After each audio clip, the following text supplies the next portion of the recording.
공정선거 추진단장. 네. 그런데 어처구니가 없어서 한번 들려드려봤습니다. 저런 믿음은 도대체 어디서 나오는지 정말 분석해보고 싶어요. 근데 그날 공명선거 추진단 기자회견을 했었거든요. 네. 그러니까 문준용 씨 그 특혜 의혹 그 증거라고 이 녹취 파일 이렇게 공개하고 나서 그 기자회견한 내용을 보면 정말 어이가 없습니다, 진짜. 어떻게 확보하게 되었는가? 국민의당이 입수했다. 직접 통화를 한 건가? 그렇다. 예, 지금 말씀하신 분은 야수님이십니다. 어서 오십시오. 예, 안녕하세요. 프로 문빨러가 되고 싶은 야수입니다. 프로 문빨러. 그 옆에는 이상한 복장하고 계신 우리 희랑님. 안녕하세요, 희락입니다. 왜 이상해요? 팟캐스트계의 패션 리더. 발음 좀 해줘요. 패션 리더. 패션 리더? 그런 말 쓰긴 합니까? 트렌드 리더. 트렌드 리더? 패션 트렌드 리더. 자매 명종님 오셨고요. 안녕하세요. 유명종입니다.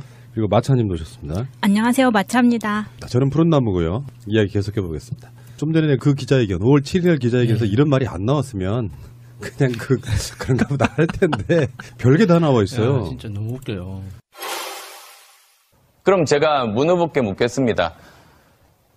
카이스트 교수가 서울대 교수로 이직한 것이 특혜입니까? 아니면 권력 실세에 있는 아버지를 두고 있는 아들이 5급 직원으로 채용된 게 특혜입니까? 그런데 이 문제를 풀기 위해서는 저는 제안합니다.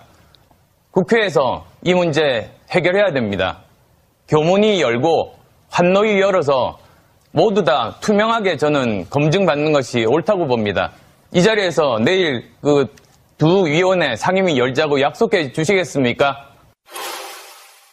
그리고 제가 발견한 것 중에 하나가 있는데 대선 토론 때 안철수 씨가 처음에 김미경 교수 자기 이야기하면서 카이스트에서 서울대로 옮기고 이런 것들이 특혜입니까 하다가 갑자기 말이 바뀌면서 네. 그것이 특혜입니까? 아니면 정권 실세의 아들이 5급 상당의 직장에 들어가는 게 특혜입니까? 라고 이야기를 해요.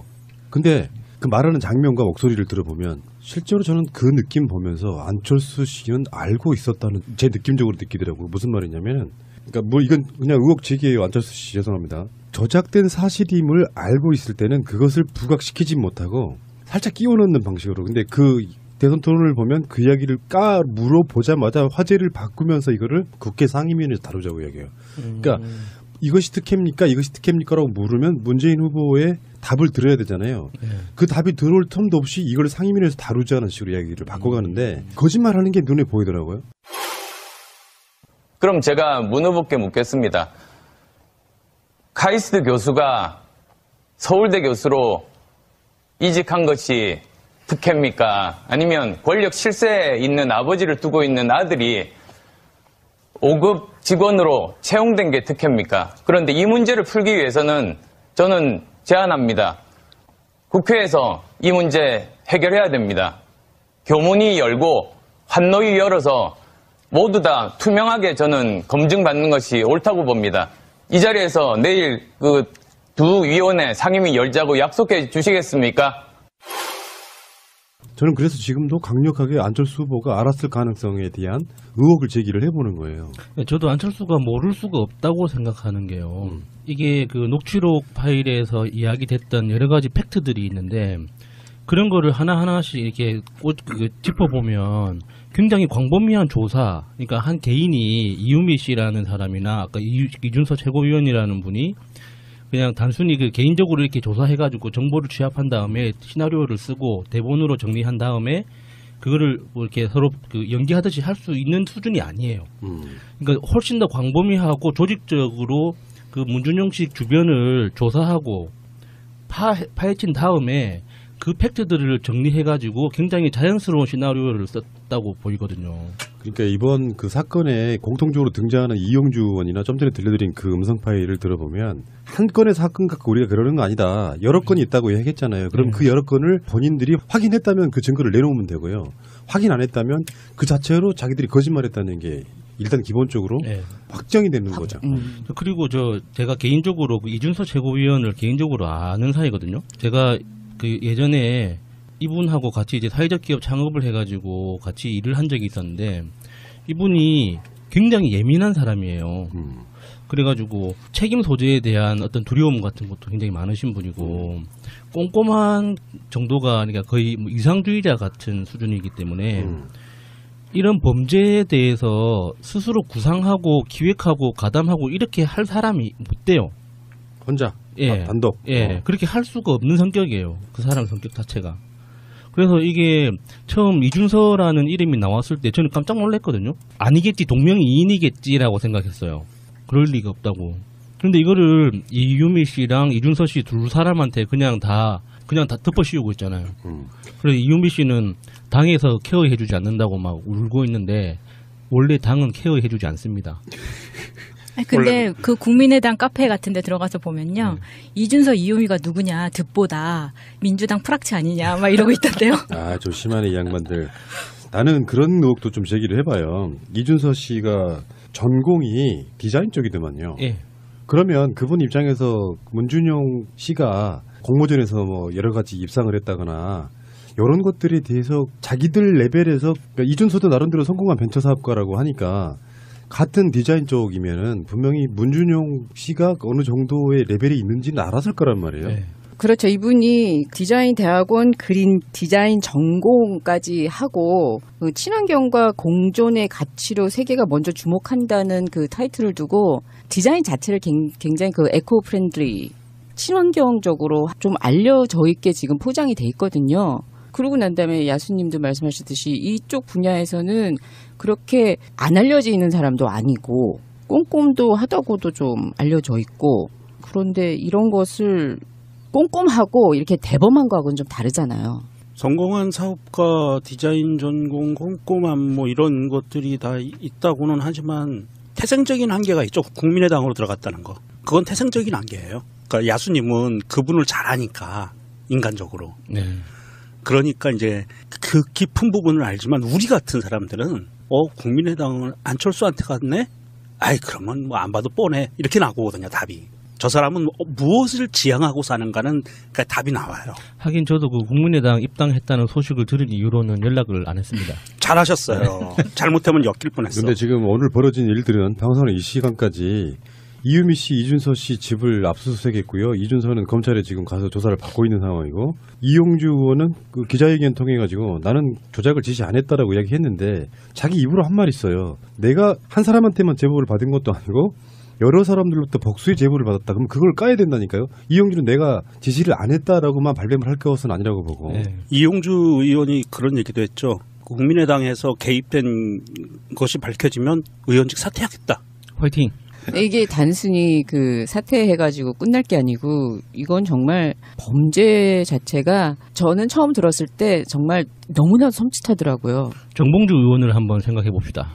너무나도 섬찟해가지고 이게 실형을 살았잖아요. 예, 그러니까 정말 기승전 문준영이었었잖아요.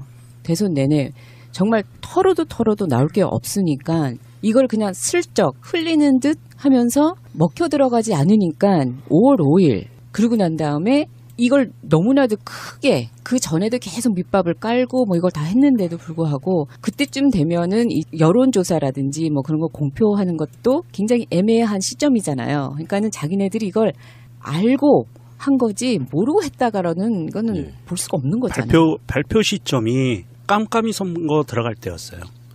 그 직전. 그러니까 예. 깜깜이 선거 들어가기 직전이었고 사전 투표하기 직전이었어요.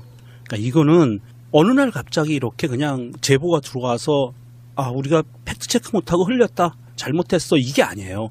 이거는 얘네들이 안철수를 비롯해서 박지원을 비롯해서 이 수뇌부들이 오랜 시간 동안 A, B, C 플랜들을 쭉 짜고 있다가 마지막에 던질 수 있는 플랜을 던진 거예요.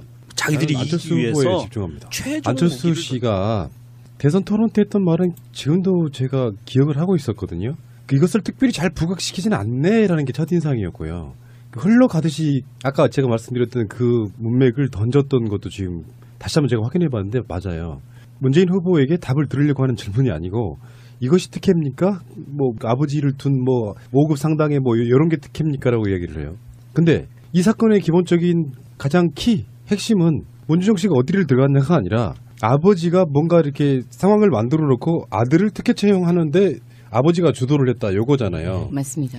그러면 안철수 후보 입장에서 제가 그런 질문을 여러 사람들한테 해봤어요. 안철수가 정말로 그런 것을 조작할 수 있는 인격일까요? 아닐까를 질문해봤어요. 다수의 사람들은 그래도 안철수가 그 정도까지 했을까 하는 그런 생각을 가지신 분들이 많더라고요. 평소에 이미지 때문에 그래요. 네. 제가 대선 겪으면서 느낀 건데 MB와의 연관성 같은 걸 보고 느낀 건데 다시 한번 제기해봅니다. 전 충분히 알았을 가능성이 있다라고 느껴져요. 그러니까 안철수가 주도적으로 조작을 했다, 지시했다가 아니라 조작을 하려고 하는 그 조직의 제한, 응집력을 제어할 의도가 없었다는 거 저는 봐요. 그러니까, 실제로 결재까지 했을 확률도 높아요. 그러니까 그런 가장 대표적인 태도 있지 않습니까? 나는 모르겠으니까 알아서 해. 라는 식으로. 그러니까 상황을 다 알고 아는 상태에서 나는 도저히 어떻게 될지 모르겠으니까 나는 모르겠어. 니들이 알아서 해. 이런 방식으로 진행되는 게 아닐까. 내가 심리적으로 거짓말을 하려고 하면은 내가 명백하게 그게 거짓인 걸 알고 누구한테 질문을 던질 때는요. 더군다나 생중계되고 있는 TV로 하는 대선 토론이잖아요. 이럴 때는 정말 흘리듯이 한 방 치고 상대방 답 듣고 싶지 않고 다른 걸로 바로 넘어가고 사람들한테 그 문장만 인식하고 남아있게끔 하려는 전략을 구사했다고 봐요. 그 음성 파일을 다시 한번 제가 방송에 넣어드리도록 할 텐데 한번 들어보시기 바라고요. 그럼 제가 문 후보께 묻겠습니다. 카이스트 교수가 서울대 교수로 이직한 것이 특혜입니까? 아니면 권력 실세에 있는 아버지를 두고 있는 아들이 5급 직원으로 채용된 게 특혜입니까? 그런데 이 문제를 풀기 위해서는 저는 제안합니다. 국회에서 이 문제 해결해야 됩니다. 교문이 열고 환노위 열어서 모두 다 투명하게 저는 검증받는 것이 옳다고 봅니다. 이 자리에서 내일 그 두 위원회 상임위 열자고 약속해 주시겠습니까? 자, 그러면은 트윗을 한번 보겠습니다. 국민의당. 다시봄님의 트윗입니다. 안철수는 사퇴한 지역구의 산불 현장에 바로 나타나더니 당의 존립이 위태로울 정도의 엄청난 조작 사건이 터졌는데 입장 표명은커녕 코빼기도 안 보임. 현재 민간인 신분이라서 산불 났을 때도 이미 민간인 신분이었음. 대선 후보로서 책임감 따윈 없는 건가라고 올려주셨습니다. 이니즘님이 송민순 수첩 일기장 조작, 홍준표 편지 조작, 안철수 녹취 녹음 카톡 조작. 야, 수법은 네가 제일 들어 이 새끼야. 이렇게 하셨는데 여기 사진을 첨부해 주셨어요. 그 대선 후보 당시에 그 썰전에 나왔었잖아요. 그 썰전에 나와가지고 이제 그 밑에 자막이 크게 이제 딱 박힌 게 나쁜 것을 배울 시간이 없었습니다. 똑같아. 그런 쪽으로 조금 더 연마해요. 나중에 방송으로 많이 써먹게. 예, 프로 문발로로 거듭나도록 열심히 하겠습니다. 어제 어떤 분이 저한테 물어보시더라고요. 안철수가 사과를 할까요? 그래서 제가 대략 예측을 한 게 안철수 스타일로 보면 사과를 할 수는 있는데 당장 안 할 거다. 그리고 안 하고 그냥 넘어갈 가능성도 있다. 이게 안철수가 사과를 하게 되면 또 전국이 한바탕 더 휘몰아치는 그 소용돌이가 있고요. 일부 이제 음모론 하시는 분들에 의하면은 지금 이게 김경준의 BBK를 덮으려고 국민의당에서 터뜨린 사건이다. 셀프로 터뜨린 사건이다. 이렇게 말씀하시는 분들이 있어요. 있습니다. 예. 예. 그렇다 보니까 어떤 이득이 더 크냐 이야기할 수도 있겠지만 그렇다고 해서 BBK 사건이 덮이는 건 아니죠. 이슈가 조금 더 컸다 작아졌다 할 뿐이지. 그리고 당장 김경준 씨가 그걸 터뜨렸다고 해서 수사가 바로 들어갈 수 있는 것도 아니고요. 법적으로 끝난 사안이라서 새로운 전기가 마련되지 않으면 좀 힘들다고 보고. 김경준 씨가 트위터에 그런 글을 썼어요. BBK 사건을 다시 공론화해서 내가 얻을 수 있는 이익은 없다. 이미 벌써 처벌이 끝났기 때문에 내가 얻을 수 있는 이익은 없다. 나한테 뭐라고 하지 마라. 하지만 이것은 진실 차원에서 반드시 밝혀야 될 부분이다라고 트위터에 써 있고요. 그리고 트위터에서 그것도 썼어요. BBK 사건 조작 사건 12년 대선 조작 사건과 버금가는 게 이번 국민의당 조작 사건이다. 이런 것도 썼어요. 근데 이거는 더 악질적인 거 아닙니까? 그러니까 악질적이죠. 원래 있던 증거를 왜곡시키거나 뭐 은폐하거나 이렇게 뭐 더 확대시키거나 확대 해석하거나 할 수는 있는데 없는 걸 지어내는 건 이게 차원이 다른 문제죠. 완전히. 그래서 이게 너무너무 심각한 거예요. 이게 좀 예전에 부당거래라는 영화 있었지 않습니까? 그 증인부터 만들어내지 않습니까? 차례차례로. 이렇게 무릎 꿇리고 류승범이 검사로 나와가지고 정말 허벌나게 때려가지고 그게 생각날 수밖에 없는 상황이에요. 달님 딸버떼님의 트윗입니다. 국민의당이 지금 이유미가 사회초년생이라고 개구라를 치는 중. 38살이다. 38살 때 박지원은 뉴욕 한인회장이었다. 38살 때 박주선은 광주지검 해남지청장이었다. 38살 때 주승영은 광역 의원이었다. 이게 사회초년병이야? 라고 말씀해 주셨는데요. 우리나라가 언제부터 이렇게 38살 여자에게 사회초년생이라며 너그러운 마음을 베풀었었나요? 이유미 경력을 보니까요. 삼성그룹 들어가서 생활하다가 아마 결혼하고 직장을 그만둔 것 같아요. 그러다가 주부 생활을 하고 있다가 카이스트 대학원 들어가서 안철수 만나요. 어떤 그런 과정들이 있더라고요. 그래서 안철수의 제자로서 흔히 말해서 어제 이제 국민의당의 표현에 의하면 안철수 전 대표의 광팬이었다 이렇게 표현하는데 이거 좀 웃긴 것 같고, 이거 안철수의 엄청난 측근이고요. 안철수를 동행하면서 따라다니면서 선거운동도 했던 사람이에요. 그러면서 책까지 냈어요. 안철수 선거운동의 기록을. 네. 그 정도 사람이면 안철수의 어떤 당의 직책을 떠나서 안철수의 측근인 건 맞고요. 일단은 이준서 자체가 또 저도 기억나요. 대선 한참 진행되고 있을 때 안철수가 벤처 누구누구를 만나가지고 이 사람들과 뭔가를 한다 뭐 이런 식으로 이렇게 기사가 났는데 그 사진에 젊은 사람 두 사람이 나오죠. 그 중에 오른쪽에 있는 사람이 이준서였거든요. 예. 그러면서 이준서를 그 벤처 4차 산업혁명 이런 개념을 이미지를 주기 위해서 최고위원으로 올려요. 예. 임명직 최고위원. 그렇게 되면 이제 이준서와 이유미와 안철수의 관계 속에 그러니까 의기투합을 한번 해볼까? 안철수 분은 절대 모르게. 그래서 이용주 의원한테 거짓 정보를 갖다 바치는 있잖아요. 이 이유미 씨가 이력이 좀 특별한 사람이에요. 박근혜하고도 친했어요. 박근혜가 그 젊은 벤처 사업가들 그 모임에 있는데 가요. 그래서 박근혜가 가서 박근혜가 이렇게 가면은 누군가를 데리고 이렇게 같이 인터뷰를 하잖아요. 거기에서 박근혜 옆에 딱 붙어가지고 한참 동안을 얘기를 해요. 박근혜 페이스북 보세요. 지금도 이유미 사진이 같이 붙어 있습니다. 맞아요. 네. 그 노란색 옷 입고 그 있는 퉁퉁한 모습에 그 있는데 이봐요. 이제 노란색 옷 안 입으세요. 입어야지. 아 노란색을 그 아니, 그게 아니라 당색으로 쓰시는 분들 죄송합니다. 난 퉁퉁한이라고 했어. 퉁퉁한 그것 때문에 지금 입으세요 한 거예요. 아 저도 퉁퉁해요. 뭐 어쩌라고. 문재인 대통령이 그 한마디 하실 거예요. 이따 방송 들어보세요. 네. 입으세요. 노문정서공동체 적폐사장님의 트윗을 읽어드리겠습니다. 이유미 38세 두 아이 엄마, 여수 출신, 안철수 최측근, 여수갑의 총선 출마, 국민의당 대선 캠프 소속, 국민의당 청년부위원장. 그런데 기레기들은 평당원, 사회초년생이라며 박근혜가 김하영 옹호하듯 같은 감성팔이 자극하고 있음. 그러네요, 진짜. 네. 당직자 인구가 당원은 엄청 나가잖아. 이게 항상 평당원이라고 나와요. 언론에서. 그리고 자기들도 그래요. 그러면서 국민의당에서는 뭐 이상한 것들을 지금 꼬리 자르기를 던져내고 있는데 그 아까 말씀하신 책 예. 안철수 그 책 뭐지 제목도 좀 그런데 그 책을 만드는데 이유미가 만드는데 안철수 측근에 있던 예. 다른 사람들은 다 반대를 했는데 이유미 혼자 독단적으로 만들었대요.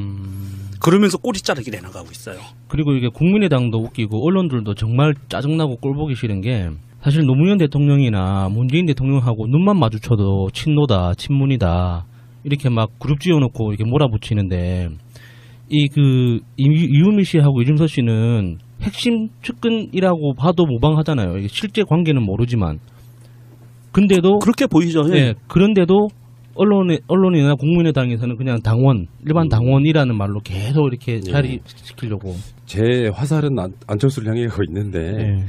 안철수가 몰랐을 개연성도 있고 알았을 수도 있고 알았으면서도 계속 거울을 시켰을 가능성도 있고 심지어 공모했을 수도 있고 이거는 난 몰라요. 저는 어떤 결론을 내리지 않겠습니다. 근데 안철수 씨가 사과를 할 것이냐, 사과를 하기는 하겠죠. 근데 지금 현재 모든 시선이 안철수에게 모아져 있어요. 예. 어떻게 이야기할 것이냐, 이걸 정식 기자회견을 할 것이냐, 심지어는 안철수 쪽에서는 페이스북을 통해서 사과를 하는 것까지. 그런 거는 제가 봤을 때는 의미가 없어요. 사과가 아니야. 그렇다고 안철수가 지금 죄인처럼 나와가지고 기자회견 하기에는 자기들 스스로는 모양이 엄청 빠질 거예요. 근데 점점 그런 시간이 길어질수록 비난의 여론은 확실히 안철수를 향할 수밖에 없는 상태거든요. 그런데 이제 정청래 의원이 안철수의 사과문을 미리 한번 써봤더라고요. 예언을 또 했어요. 네. 네. 정청래와 더불어민주당님의 트윗입니다. 안철수의 입장 표명 예언. 안철수입니다. 저는 선거운동하느라 이런 일이 벌어졌는지 잘 몰랐습니다. 조작자를 잘 모릅니다. 정치가 이런 건지 실망입니다. 이건 새 정치가 아닙니다. 구태입니다. 구태 정치는 추방해야 합니다. 당에서 잘 처리해야 합니다. 끝입니다. 양쪽에서 이렇게 성대모사를 제대로. 그런데 제가 보기에는 저는 그렇게 또 예측을 하고 있어요. 안철수가 사과나 입장 표명에 대한 것을 하는 시기가 오늘 내일 이렇게 할 것 같지는 않고요. 검찰 수사가 어느 정도 들어가면서 검찰에서 기자회견하는 그 타이밍에 맞추지 않을까 싶어요. 그런데 지금 현재 안철수가 어디 있어요? 그러니까 서울에 있다는 소식도 있고 부산에 있다는 소문도 있고 미국에 있다는 소문이 있고. 제일 세던데요. 23일 날 부산에서 행사를 갖고 발표하기 직전에 그리고 이 박수선 기자회견 하기 네. 직전에 미국으로 비행기 타고 가셨다는 얘기가 짜고 있는데 쳤네. 이분은 큰 이슈가 있으면 항상 미국으로 가요. 아 부러워. 저 문재인 대통령 따라간 거 아니야? 아 그랬나? 내가 먼저 왔다 막 이럴라 이러고. 근데 그거 이런 거 있잖아요. 이게 이제 유체이탈 화법이라고 하는데 사실 정청래 의원이 그냥 쓴 글이 아니고 이런 방식으로 피해 왔어요. 자기 당내에 무슨 사건들이 일어나면은 내가 책임있다 이런 것보다는 구태다, 새정치가 아니다, 실망이다, 뭐 이런 방식으로 해왔기 때문에 어처구니가 없는 것이고 실제 그 국민의당에서 지금 하고 있는 그들 나름대로 이제 발버둥은 그거지 않습니까? 특검하자고 나서는 거예요. 그러니까 이게 그래 우리가 조작은 조작이지만 문준영이 정말로 특혜 채용된 건지 아닌지는 특검해보자 이거예요. 미친 소리죠. 박지원이가 한 얘기인데 이 양반이 이제는 벼랑 끝에 몰리니까 정말 벼랑 끝 전술을 쓰고 있어요. 아니, 진짜 나는 박지원 씨가 제일 비겁한 것 같아요.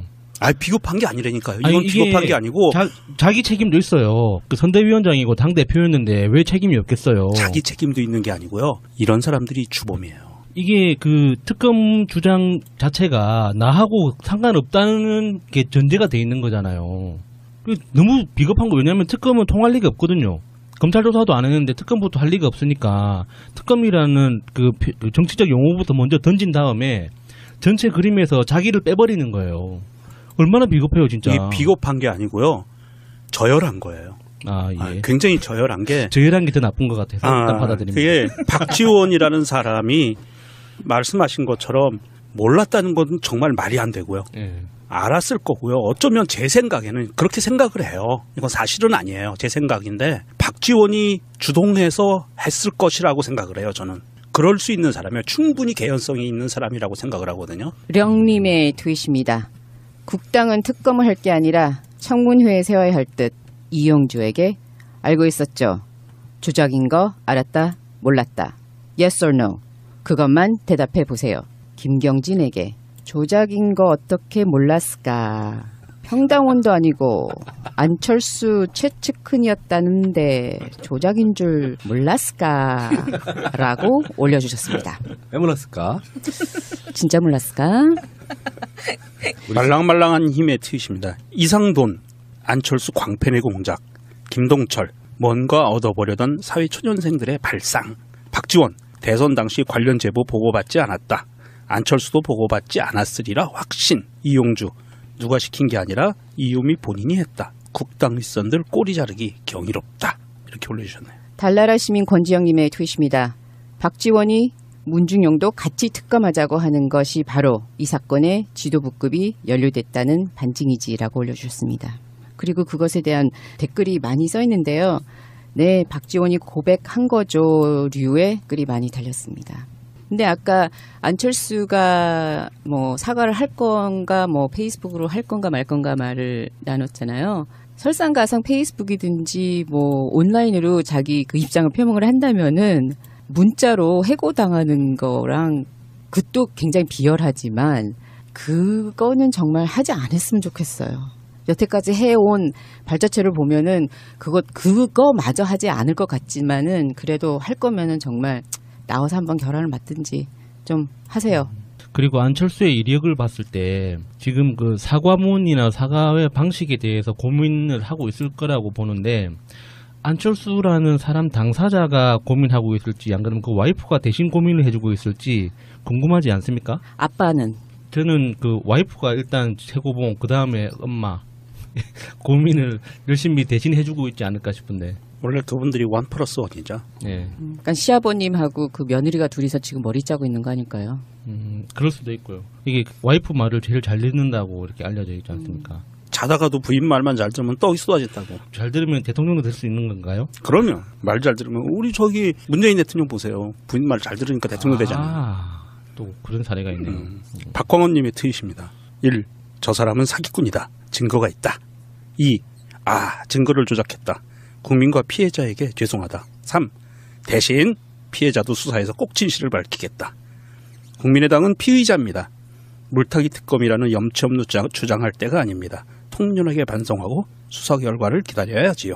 이렇게 올려주셨습니다. 지금 제가 봤을 때는 명백하게 국민의당은 거짓말인데 이게 틀이 안 맞아요. 앞뒤가. 그러니까 지금 처음에 들려드렸던 사람이 그 당시에 이걸 주도했던 조직이 국민의당 공명선거 추진단이에요. 그 추진단장이 이용주 의원이고 그 아까 말한 처음에 들려드린 그 음성은 김인원이라고 부단장인 사람이고 그 한겨레신문 출신의 전 의원은 김성호 씨라고 이 사람이 수석 부단장이에요. 이 사람들이 일괄적으로 이런 얘기를 해요. 문준영 씨 친구라고 하는 사람의 이게 확보됐다. 어떤 상황이 확보됐다고 얘기하고 있고 이 지금 다 간부들이잖아요. 지금. 네. 그리고 아까 말한 이용주나 김인원이나 이런 사람들이 전부 다 한 사람의 제보만 갖고 이야기하는 게 아니다. 이런 그렇죠. 방식으로 자기들이 확신하고 이야기를 했단 말이에요. 네. 그래서 저는 이 핵심이 그 사람들이 이렇게 일괄적으로 이야기를 할 때 한 사람만 갖고가 아니면 나머지 다른 사람들에 대한 정보를 내놓지 않으면 이 사건은 국민의당 조직적으로 조작했다는 게 증명되는 셈이에요. 네. 근데 자기들은 지금 조작한 그 한 건을 갖고 문재인 후보와 문준영 씨를 몰아붙였으니까 이 사람들이 그걸 해명하지 않으면 일단 기본적으로 공명선거 추진 단장이라고 하는 것이 사실 계속 문재인 후보만 때려대는 뭐 이런 조직에 가까웠단 말이에요. 그런 관점에서 봤을 때 당 차원의 조작에 지금 최고위원까지 연루돼 있는 거 아니에요. 이준서라고 하는 사람. 네. 물론 당의 실세는 아닐 거예요. 영입돼서 그렇게 앉았던 케이스라고 그러면. 어쨌든 간에 이용주 정도 되면 현역 의원이고 그 당의 단장이고 그 선에서 지금 이렇게 후보도 모르게 또는 다른 최고위원도 모르게 뭐 선거대책위원장도 모르게 했다는 것은 사실상 불가능해 보인다. 네. 이것은 조금 오래된 트윗인데요. 좀 생각해봐야 될 것 같아서 가져왔습니다. 드와이트 S. 브라우닝님의 트윗입니다. 오늘은 2017년 6월 18일입니다. 탄핵 없었다고 생각해보세요. 아직 대선은 6개월 남았고 안철수는 언론이 메시아 만들었고요. 문재인 후보 흔들기 오지게 있을 거고요. 503번 임기는 8개월이나 남았을 겁니다. 흰소리 하시는 분들 정신 차리세요 라고 올려주셨습니다. 그리고 이번에 우리가 잊으면 안 될 군단이 또 하나 있잖아요. 언론들이요. 이거를 가지고 얼마나 적나라하고 악랄하게 즐겼습니까? 그들도. 언론도 공범이죠. 네. 지금 현재 상황에서도 그렇죠. 문바라기 님이 만약 민주당에서 이런 일이 생겼으면 언론들이 민주당과 문재인 대통령을 가루를 만들고 있었을 거다. 국당이 아니라 안철수가 아니라 일개 당원의 과잉 충성 탓에 이런 상황이 된 것처럼 물타기 해주는 언론들을 보면 기가 막혀 말이 안 나온다. 아까 제가 말씀드렸던 것처럼 국민의당이 당 차원에서 지금 딱 2명한테만 모든 혐의를 덮어 씌우려고 하고 있지 않습니까? 네. 그 사람들을 그냥 일반 당원이라고 이렇게 포장하려고 하는 노력을 언론들이 받아주고 있잖아요. 이상해요. 우리나라 네. 언론들은 왜 이렇게 안철수를 좋아하지? 서울대? 그래서 그런가? 아니 저기 JTBC도 굉장히 안철수를 좋아하는 편이고요. 참 이상해요. 한겨레는 물론이고 이상해. 잣대가 달라. 이 자를 민주당에 대는 자하고요. 국민의당에 대는 자하고요. 차이가 너무 나요. 일관돼 있지가 않아. 이 사람들이 기자가. 이상하고요. 변상욱님의 대기자님이죠. 변상욱님의 트윗입니다. 국민의당 부산지부에 신천지가 침투해 뿌리를 내렸다는 제보를 입수했을 때 취재팀을 부산에 보내면서 당부한 내용은 제보자 직접 만나고 주거지 및 가족 확인, 주민등록증 확인, 입수된 증거사진을 제보자와 관련 없는 복수의 인물들에게 보이고 교차 확인 등이었다. 그런데 그냥 까발린다? 이렇게 올려주셨네요. 확인 없이 까발렸다는 거죠. 제보만 듣고 복수의 제보 이 두 명한테 복수의 제보를 받은 건가요? 자기네 당원 2명한테? 복수의 제보. 복수를 하고 싶었던 제본가? 2012년에 후보 양보한 그 복수인가요? 아니 그렇게 얘기를 했어요. 그러니까 복수의 제보자로부터 받은 거다. 그때 그 기자회견하면서 복수의 제보자라고 분명히 얘기했거든요. 그러면 복수면 이유미하고 이 최고위원 이 2명한테 받았으니까 복수인가? 네, 이상하네. 오늘 제가 낮에 송영무 국방부 장관 후보자 청문회를 잠깐 봤는데요. 마침 그 시간에 김동철이 질문을 하고 있더라고요. 근데 거기서 나온 말이 지금 굉장히 크게 대특필됐는데 부도덕하며 비리 종합 세트인 이런 사람은 이명박 정부나 박근혜 정부도 안 뽑았다 하면서 막 열을 내는 거예요. 이게 그냥 뭐 토론하게 말하는 게 아니라 흥분해가지고 나는 이런 사람은 면전에 대놓고 김동철이 뭐 전에 우리가 트윗 까보기에서 아마 그랬을 거예요. 지금 국민의당의 다수의 국회의원들은 사실 민주화 운동도 안 한 사람들이에요.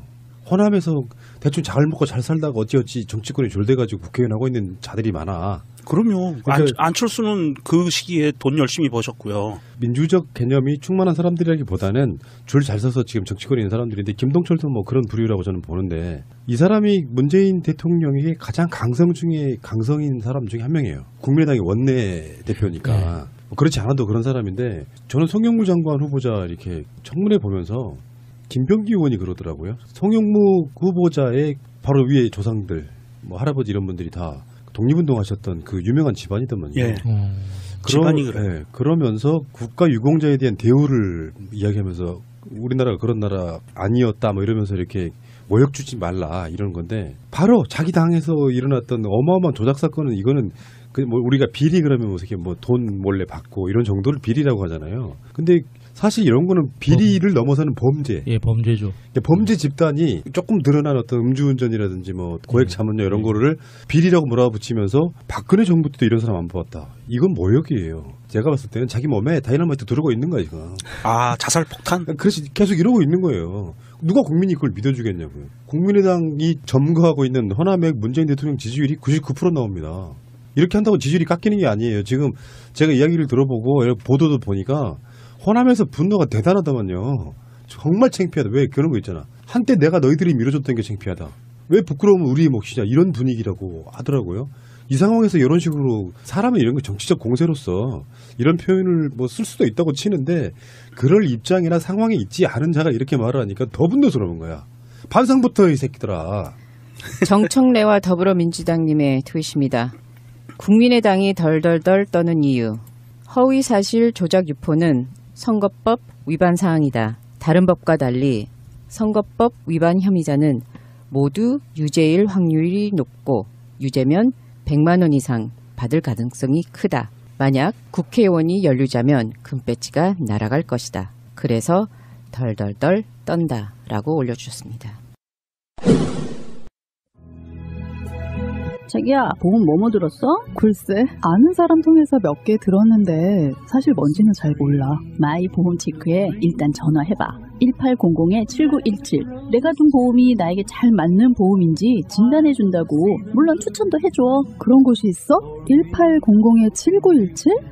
나도 그곳에서 진단받고 나에게 꼭 맞는 보험으로 갈아탔지. 아무 보험이나 대충 가입할 것이 아니라 나에게 맞는 보험, 이게 중요하지. 1800-7917 주소창에 한글로 마이보험체크.com을 쳐보세요. 보험은 좋은 것입니다. 필요 없는 보험을 상세한 설계 없이 가입하는 것이 나쁜 것입니다. 우리 꽃님이 역시 똑똑해. 마이보험 체크에서 함께 일하실 분들을 모집합니다. What a wonderful world.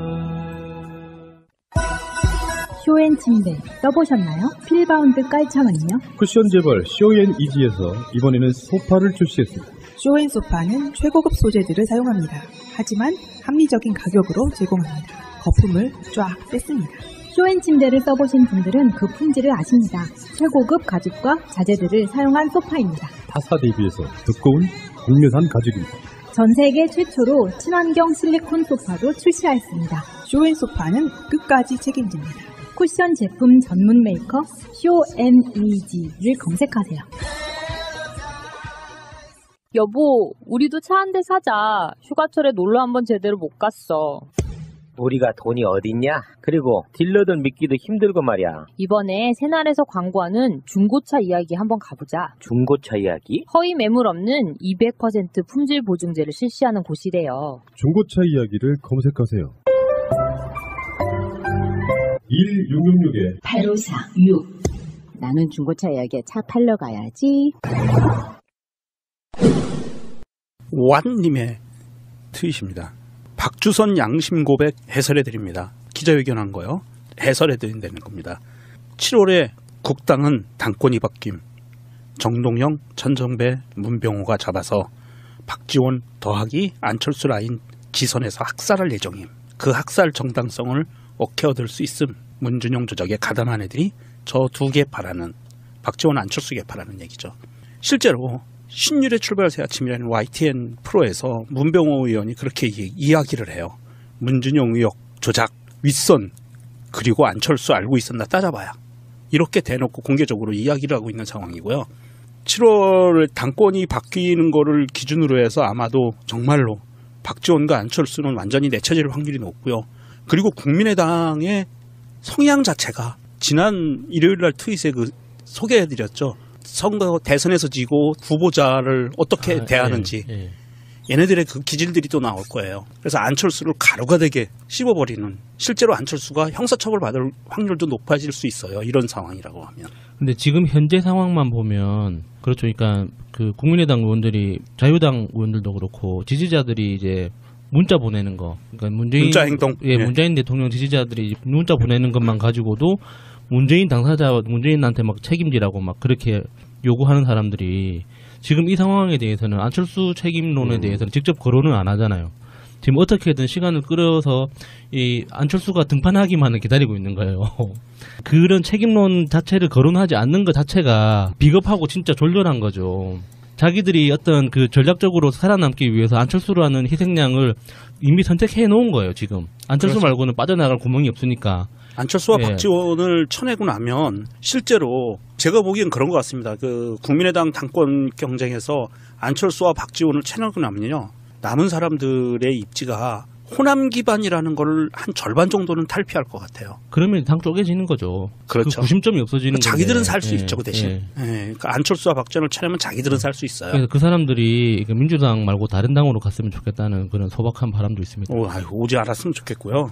더 그리운님, 오전에 들은 광주 어르신들 반응입니다. 국민의당이 어떻게 저럴 수 있냐. 저것들은 인자 망해버렸어야. 인자 누가 저것들을 찍겠냐. 아따 진짜 추접스럽다야. 노무현 아들이 아니라 문재인 아들한테 그래 버렸다고? 진짜 대실망하심.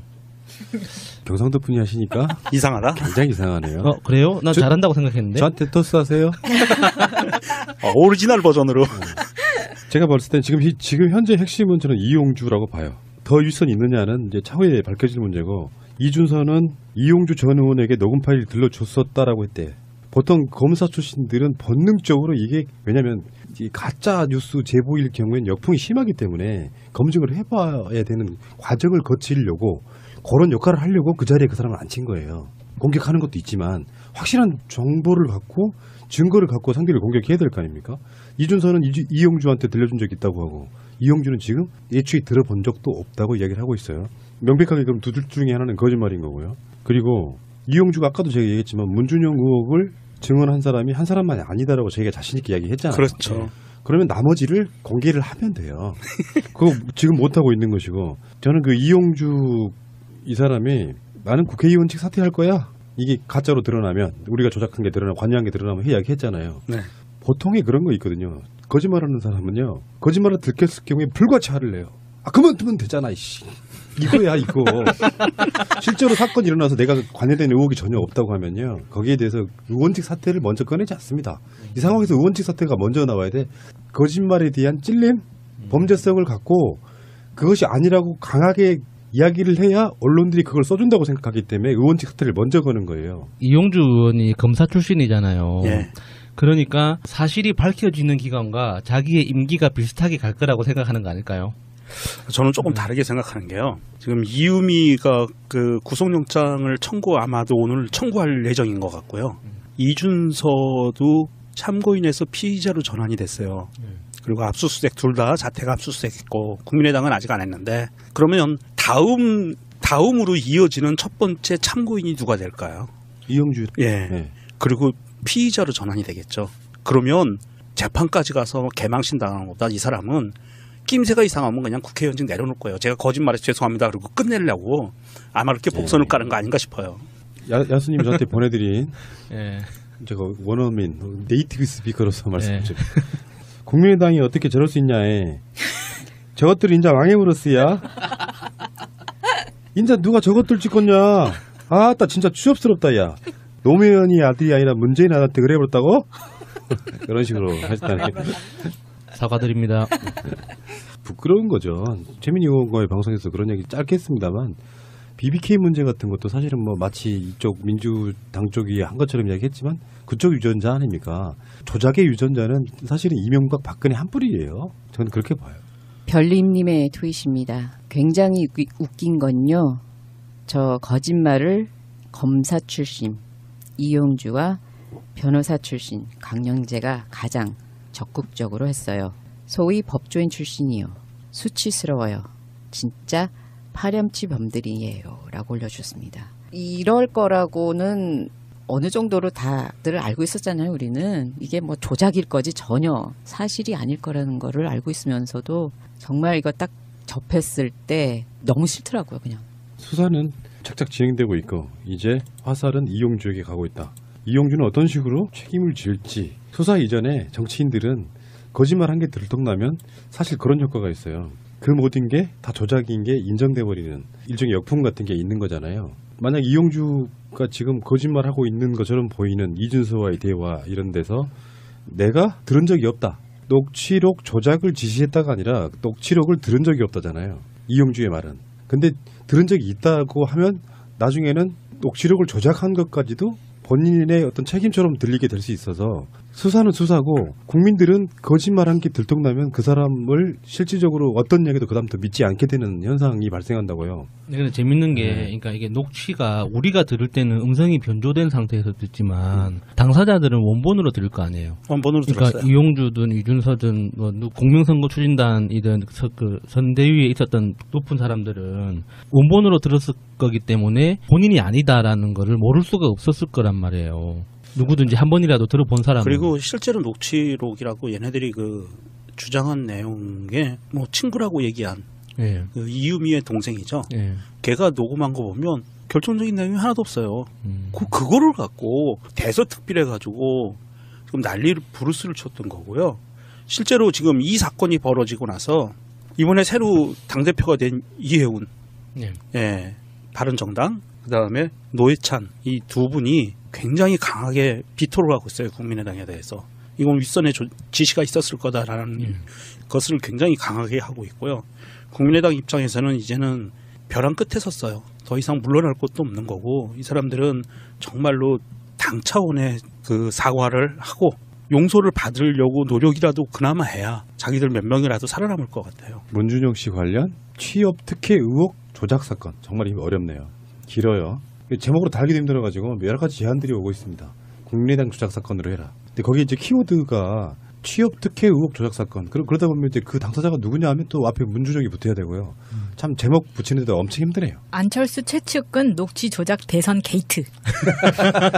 그냥 짧게 가시죠. 조작당 사건. 그 당시에 이거를 그 조작한 것을 막 터뜨리고 난리가 쳤을 때 당시 문재인 후보가 남겼던 딱 한마디가 있었죠. 막 고마해라. 끊지 마십시오. 그거밖에 생각이 안 나서. 제한 응집력을 제어할 의도가 없었다는 거 저는 봐요. 그러니까, 실제로 결재까지 했을 확률도 높아요. 그러니까 그런 가장 대표적인 태도 있지 않습니까? 나는 모르겠으니까 알아서 해. 라는 식으로. 그러니까 상황을 다 알고 아는 상태에서 나는 도저히 어떻게 될지 모르겠으니까 나는 모르겠어. 니들이 알아서 해. 이런 방식으로 진행되는 게 아닐까. 내가 심리적으로 거짓말을 하려고 하면은 내가 명백하게 그게 거짓인 걸 알고 누구한테 질문을 던질 때는요. 더군다나 생중계되고 있는 TV로 하는 대선 토론이잖아요. 이럴 때는 정말 흘리듯이 한 방 치고 상대방 답 듣고 싶지 않고 다른 걸로 바로 넘어가고 사람들한테 그 문장만 인식하고 남아있게끔 하려는 전략을 구사했다고 봐요. 그 음성 파일을 다시 한번 제가 방송에 넣어드리도록 할 텐데 한번 들어보시기 바라고요. 그럼 제가 문 후보께 묻겠습니다. 카이스트 교수가 서울대 교수로 이직한 것이 특혜입니까? 아니면 권력 실세에 있는 아버지를 두고 있는 아들이 5급 직원으로 채용된 게 특혜입니까? 그런데 이 문제를 풀기 위해서는 저는 제안합니다. 국회에서 이 문제 해결해야 됩니다. 교문이 열고 환노위 열어서 모두 다 투명하게 저는 검증받는 것이 옳다고 봅니다. 이 자리에서 내일 그 두 위원회 상임위 열자고 약속해 주시겠습니까? 자, 그러면은 트윗을 한번 보겠습니다. 국민의당. 다시봄님의 트윗입니다. 안철수는 사퇴한 지역구의 산불 현장에 바로 나타나더니 당의 존립이 위태로울 정도의 엄청난 조작 사건이 터졌는데 입장 표명은커녕 코빼기도 안 보임. 현재 민간인 신분이라서 산불 났을 때도 이미 민간인 신분이었음. 대선 후보로서 책임감 따윈 없는 건가라고 올려주셨습니다. 이니즘님이 송민순 수첩 일기장 조작, 홍준표 편지 조작, 안철수 녹취 녹음 카톡 조작. 야, 수법은 네가 제일 들어 이 새끼야. 이렇게 하셨는데 여기 사진을 첨부해 주셨어요. 그 대선 후보 당시에 그 썰전에 나왔었잖아요. 그 썰전에 나와가지고 이제 그 밑에 자막이 크게 이제 딱 박힌 게 나쁜 것을 배울 시간이 없었습니다. 똑같아. 그런 쪽으로 조금 더 연마해요. 나중에 방송으로 많이 써먹게. 예, 프로 문발로로 거듭나도록 열심히 하겠습니다. 어제 어떤 분이 저한테 물어보시더라고요. 안철수가 사과를 할까요? 그래서 제가 대략 예측을 한 게 안철수 스타일로 보면 사과를 할 수는 있는데 당장 안 할 거다. 그리고 안 하고 그냥 넘어갈 가능성도 있다. 이게 안철수가 사과를 하게 되면 또 전국이 한바탕 더 휘몰아치는 그 소용돌이가 있고요. 일부 이제 음모론 하시는 분들에 의하면은 지금 이게 김경준의 BBK를 덮으려고 국민의당에서 터뜨린 사건이다. 셀프로 터뜨린 사건이다. 이렇게 말씀하시는 분들이 있어요. 있습니다. 예. 예. 그렇다 보니까 어떤 이득이 더 크냐 이야기할 수도 있겠지만 그렇다고 해서 BBK 사건이 덮이는 건 아니죠. 이슈가 조금 더 컸다 작아졌다 할 뿐이지. 그리고 당장 김경준 씨가 그걸 터뜨렸다고 해서 수사가 바로 들어갈 수 있는 것도 아니고요. 법적으로 끝난 사안이라서 새로운 전기가 마련되지 않으면 좀 힘들다고 보고. 김경준 씨가 트위터에 그런 글을 썼어요. BBK 공정선거 추진단장. 그런데 어처구니가 없어서 한번 들려드려봤습니다. 저런 믿음은 도대체 어디서 나오는지 정말 분석해보고 싶어요. 근데 그날 공명선거추진단 기자회견을 했었거든요. 그러니까 문준용 씨 그 특혜 의혹 이 그 증거라고 이 녹취 파일 이렇게 공개하고 나서 그 기자회견한 내용을 보면 정말 어이가 없습니다, 진짜. 어떻게 확보하게 되었는가? 국민의당이 입수했다. 직접 통화를 한 건가? 그렇다. 예, 지금 말씀하신 분은 야수님이십니다. 어서 오십시오. 예, 안녕하세요. 프로 문발러가 되고 싶은 야수입니다. 프로 문발러. 그 옆에는 이상한 복장하고 계신 우리 희랑님. 안녕하세요, 희랑입니다. 왜 이상해요? 팟캐스트계의 패션 리더. 발음 좀 해줘요. 패션 리더. 패션 리더. 그런 말 쓰긴 합니까? 트렌드 리더. 트렌드 리더? 패션 트렌드 리더. 자매 명종님 오셨고요. 안녕하세요. 유명종입니다.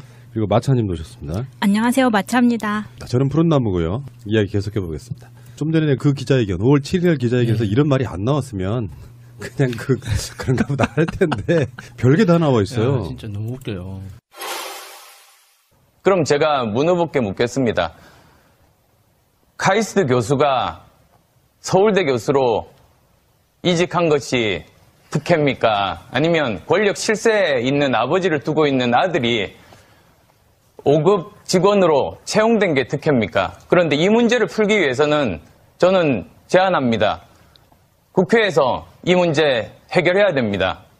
교문이 열고 환노위 열어서 모두 다 투명하게 저는 검증받는 것이 옳다고 봅니다. 이 자리에서 내일 그 두 위원회 상임위 열자고 약속해 주시겠습니까?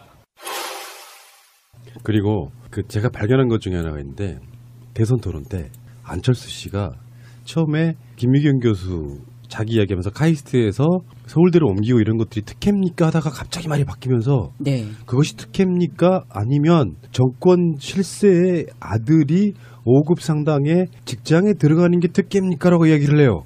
근데 그 말하는 장면과 목소리를 들어보면 실제로 저는 그 느낌 보면서 안철수 씨는 알고 있었다는 제 느낌적으로 느끼더라고요. 무슨 말이냐면 그러니까 뭐 이건 그냥 의혹 제기예요. 안철수 씨 죄송합니다. 저작된 사실임을 알고 있을 때는 그것을 부각시키지 못하고 살짝 끼워 넣는 방식으로. 근데 그 대선 토론을 보면 그 이야기를 물어보자마자 화제를 바꾸면서 이거를 국회 상임위원회에서 다루자고 이야기해요. 그러니까 이것이 특혜입니까? 이것이 특혜입니까? 라고 물으면 문재인 후보의 답을 들어야 되잖아요. 그 답이 들어올 틈도 없이 이걸 상임위원회에서 다루자는 식으로 이야기를 바꿔가는데 거짓말하는 게 눈에 보이더라고요. 그럼 제가 문 후보께 묻겠습니다. 카이스트 교수가 서울대 교수로 이직한 것이 특혜입니까? 아니면 권력 실세에 있는 아버지를 두고 있는 아들이 5급 직원으로 채용된 게 특혜입니까? 그런데 이 문제를 풀기 위해서는 저는 제안합니다. 국회에서 이 문제 해결해야 됩니다. 교문이 열고 환노위 열어서 모두 다 투명하게 저는 검증받는 것이 옳다고 봅니다. 이 자리에서 내일 그 두 위원회 상임위 열자고 약속해. 그분을 잘 아니까 인간적으로. 네. 그러니까 이제 그 깊은 부분을 알지만 우리 같은 사람들은 국민의당은 안철수한테 갔네? 아이 그러면 뭐 안 봐도 뻔해. 이렇게 나오거든요 답이. 저 사람은 무엇을 지향하고 사는가는 그러니까 답이 나와요. 하긴 저도 그 국민의당 입당했다는 소식을 들은 이후로는 연락을 안 했습니다. 잘하셨어요. 잘못하면 엮일 뻔했어. 근데 지금 오늘 벌어진 일들은 방송하는 이 시간까지 이유미 씨, 이준서 씨 집을 압수수색했고요. 이준서는 검찰에 지금 가서 조사를 받고 있는 상황이고 이용주 의원은 그 기자회견 통해 가지고 나는 조작을 지시 안 했다라고 이야기했는데 자기 입으로 한 말 있어요. 내가 한 사람한테만 제보를 받은 것도 아니고 여러 사람들로부터 복수의 제보를 받았다. 그럼 그걸 까야 된다니까요. 이용주는 내가 지시를 안 했다라고만 발뺌을 할 것은 아니라고 보고. 네. 이용주 의원이 그런 얘기도 했죠. 국민의당에서 개입된 것이 밝혀지면 의원직 사퇴하겠다. 화이팅. 이게 단순히 그 사퇴해가지고 끝날 게 아니고 이건 정말 범죄 자체가 저는 처음 들었을 때 정말 너무나도 섬찟하더라고요. 정봉주 의원을 한번 생각해 봅시다. 너무나도 섬찟해가지고 네. 실형을 살았잖아요. 예. 그러니까 정말 기승전 문준영이었었잖아요. 대선 내내 정말 털어도 나올 게 없으니까 이걸 그냥 슬쩍 흘리는 듯 하면서 먹혀 들어가지 않으니까 5월 5일 그러고 난 다음에 이걸 너무나도 크게 그 전에도 계속 밑밥을 깔고 뭐 이걸 다 했는데도 불구하고 그때쯤 되면은 이 여론조사라든지 뭐 그런 거 공표하는 것도 굉장히 애매한 시점이잖아요. 그러니까는 자기네들이 이걸 알고 한 거지 모르고 했다가라는 거는 볼 수가 없는 거잖아요. 발표 시점이 깜깜이 선거 들어갈 때였어요. 직전. 그러니까. 예. 깜깜이 선거 들어가기 직전이었고 사전 투표하기 직전이었어요. 그러니까 이거는 어느 날 갑자기 이렇게 그냥 제보가 들어와서 우리가 팩트체크 못하고 흘렸다. 잘못했어. 이게 아니에요. 이거는 얘네들이 안철수를 비롯해서 박지원을 비롯해서 이 수뇌부들이 오랜 시간 동안 A, B, C 플랜들을 쭉 짜고 있다가 마지막에 던질 수 있는 플랜을 던진 거예요. 자기들이 안철수 이기기 위해서 후보에 집중합니다. 안철수 씨가 대선 토론 때 했던 말은 지금도 제가 기억을 하고 있었거든요. 이것을 특별히 잘 부각시키지는 않네라는 게 첫인상이었고요. 흘러가듯이 아까 제가 말씀드렸던 그 문맥을 던졌던 것도 지금 다시 한번 제가 확인해 봤는데 맞아요. 문재인 후보에게 답을 들으려고 하는 질문이 아니고 이것이 특혜입니까? 뭐 아버지를 둔 뭐 5급 상당의 뭐 이런 게 특혜입니까라고 이야기를 해요. 근데 이 사건의 기본적인 가장 핵심은 문준영 씨가 어디를 들어갔냐가 아니라 아버지가 뭔가 이렇게 상황을 만들어 놓고 아들을 특혜 채용하는데 아버지가 주도를 했다 요거잖아요. 맞습니다. 그러면 안철수 후보 입장에서 제가 그런 질문을 여러 사람들한테 해봤어요. 안철수가 정말로 그런 것을 조작할 수 있는 인격일까요 아닐까를 질문해봤어요. 다수의 사람들은 그래도 안철수가 그 정도까지 했을까 하는 그런 생각을 가지신 분들이 많더라고요. 평소에 이미지 때문에 그래요. 제가 대선 겪으면서 느낀 건데 MB와 연관성 같은 걸 보고 느낀 건데 다시 한번 제기해봅니다. 전 충분히 알았을 가능성이 있다라고 느껴져요.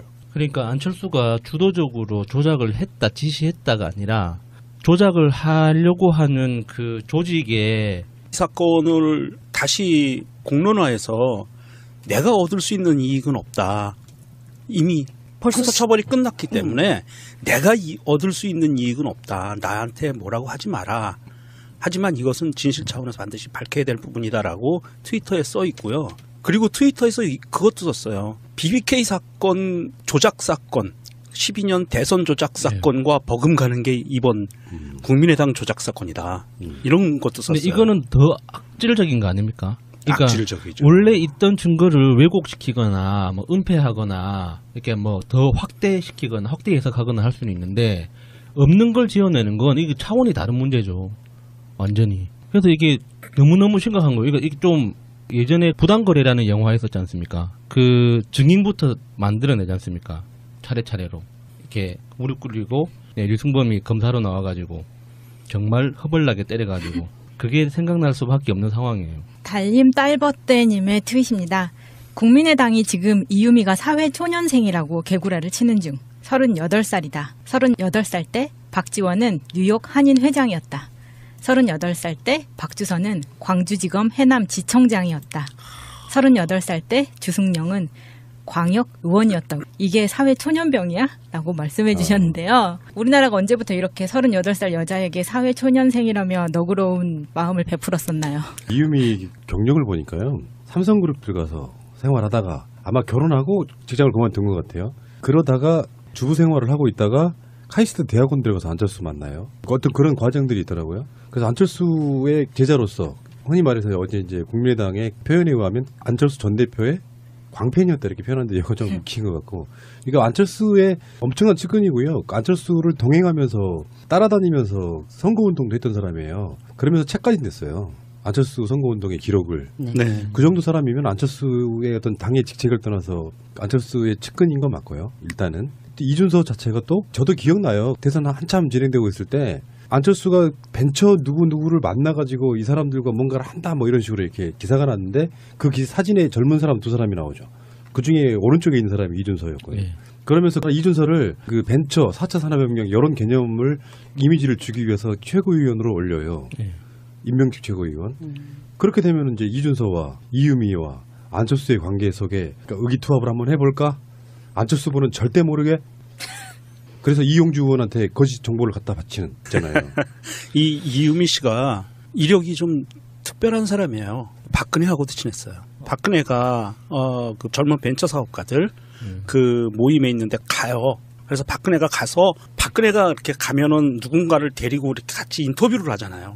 거기에서 박근혜 옆에 딱 붙어가지고 한참 동안을 얘기를 해요. 박근혜 페이스북 보세요. 지금도 이유미 사진이 같이 붙어 있습니다. 맞아요. 네. 그 노란색 옷 입고 그 있는 퉁퉁한 모습에 그 있는데 이봐요. 이제 노란색 옷 안 입어야지. 아 노란색을 그 아니, 그게 아니라 당색으로 쓰시는 분들 죄송합니다. 난 퉁퉁한이라고 했어. 퉁퉁한 그것 때문에 지금 입으세요 한 거예요. 아 저도 퉁퉁해요. 뭐 어쩌라고. 문재인 주시겠습니까? 저는 그래서 지금도 강력하게 안철수 후보가 알았을 가능성에 대한 의혹을 제기를 해보는 거예요. 저도 안철수가 모를 수가 없다고 생각하는 게요. 이게 그 녹취록 파일에서 이야기됐던 여러 가지 팩트들이 있는데 그런 거를 하나하나씩 이렇게 짚어보면 굉장히 광범위한 조사, 그러니까 한 개인이 이유미 씨라는 사람이나 아까 이준서 최고위원이라는 분이 그냥 단순히 그 개인적으로 이렇게 조사해가지고 정보를 취합한 다음에 시나리오를 쓰고 대본으로 정리한 다음에 그거를 뭐 이렇게 서로 그 연기하듯이 할 수 있는 수준이 아니에요. 그러니까 훨씬 더 광범위하고 조직적으로 그 문준용 씨 주변을 조사하고 파헤친 다음에 그 팩트들을 정리해가지고 굉장히 자연스러운 시나리오를 썼다고 보이거든요. 그러니까 이번 그 사건에 공통적으로 등장하는 이용주 의원이나 좀 전에 들려드린 그 음성 파일을 들어보면 한 건의 사건 갖고 우리가 그러는 거 아니다. 여러 건이 있다고 얘기했잖아요. 그럼 그 여러 건을 본인들이 확인했다면 그 증거를 내놓으면 되고요. 확인 안 했다면 그 자체로 자기들이 거짓말했다는 게 일단 기본적으로 확정이 되는 거죠. 그리고 제가 개인적으로 그 이준서 최고위원을 개인적으로 아는 사이거든요. 제가 그 예전에 이분하고 같이 이제 사회적 기업 창업을 해가지고 같이 일을 한 적이 있었는데 이분이 굉장히 예민한 사람이에요. 그래가지고 책임 소재에 대한 어떤 두려움 같은 것도 굉장히 많으신 분이고 꼼꼼한 정도가 그러니까 거의 뭐 이상주의자 같은 수준이기 때문에 이런 범죄에 대해서 스스로 구상하고 기획하고 가담하고 이렇게 할 사람이 못 돼요. 혼자 단독. 그렇게 할 수가 없는 성격이에요. 그 사람 성격 자체가.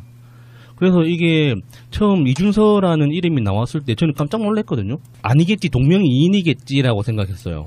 그럴 리가 없다고. 그런데 이거를 이유미 씨랑 이준서 씨 두 사람한테 그냥 다 덮어씌우고 있잖아요. 그래서 이유미 씨는 당에서 케어해주지 않는다고 막 울고 있는데 원래 당은 케어해주지 않습니다. 근데 그 국민의당 카페 같은 데 들어가서 보면요. 이준서 이유미가 누구냐 득보다 민주당 프락치 아니냐 막 이러고 있던데요. 아, 좀 심하네 이 양반들. 나는 그런 의혹도 좀 제기를 해봐요. 이준서 씨가 전공이 디자인 쪽이더만요. 그러면 그분 입장에서 문준용 씨가 공모전에서 뭐 여러 가지 입상을 했다거나 이런 것들에 대해서 자기들 레벨에서 그러니까 이준서도 나름대로 성공한 벤처 사업가라고 하니까 같은 디자인 쪽이면은 분명히 문준용 씨가 어느 정도의 레벨이 있는지는 알았을 거란 말이에요. 네. 그렇죠. 이분이 디자인 대학원 그린 디자인 전공까지 하고 그 친환경과 공존의 가치로 세계가 먼저 주목한다는 그 타이틀을 두고 디자인 자체를 굉장히 그 에코 프렌들리 친환경적으로 좀 알려져 있게 지금 포장이 돼 있거든요. 그러고 난 다음에 야수님도 말씀하셨듯이 이쪽 분야에서는 그렇게 안 알려져 있는 사람도 아니고 꼼꼼도 하다고도 좀 알려져 있고 그런데 이런 것을 꼼꼼하고 이렇게 대범한 거하고는 좀 다르잖아요. 성공한 사업가, 디자인 전공, 꼼꼼함 뭐 이런 것들이 다 있다고는 하지만 태생적인 한계가 있죠. 국민의당으로 들어갔다는 거. 그건 태생적인 한계예요. 그러니까 야수님